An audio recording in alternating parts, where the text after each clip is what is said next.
Revelation chapter 12.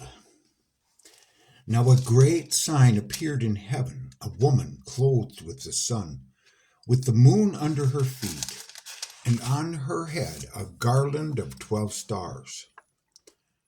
Then being with child, she cried out in labor and in pain to give birth. And another sign appeared in heaven. Behold, a great fiery red dragon, having 7 heads and 10 horns, and 7 diadems on his heads. His tail drew a third of the stars of heaven and threw them to the earth, and the dragon stood before the woman who was ready to give birth, to devour her child as soon as it was born. She bore a male child, who was to rule all nations with a rod of iron, and her child was caught up to God and his throne.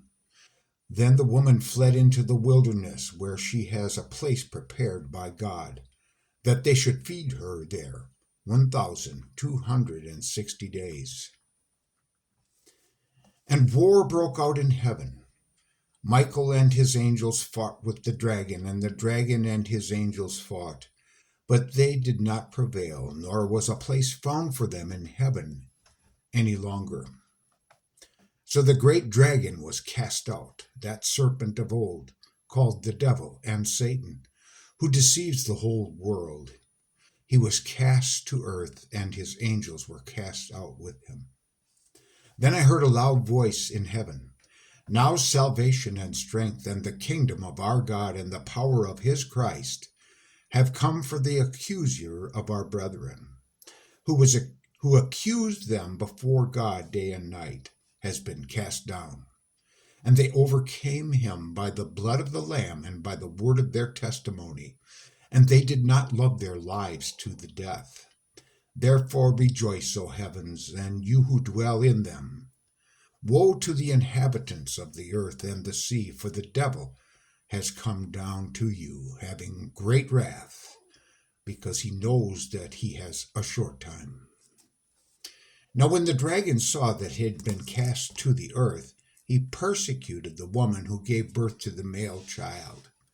But the woman was given 2 wings of a great eagle, that she might fly into the wilderness to her place, where she is nourished for a time and times and half a time from the presence of the serpent.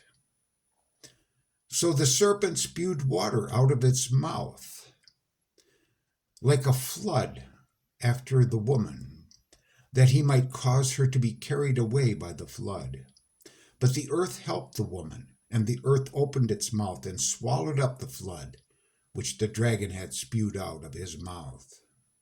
And the dragon was enraged with the woman, and he went to make war with the rest of her offspring, who keep the commandments of God and have the testimony of Jesus Christ. Tomorrow, Revelation chapter 13.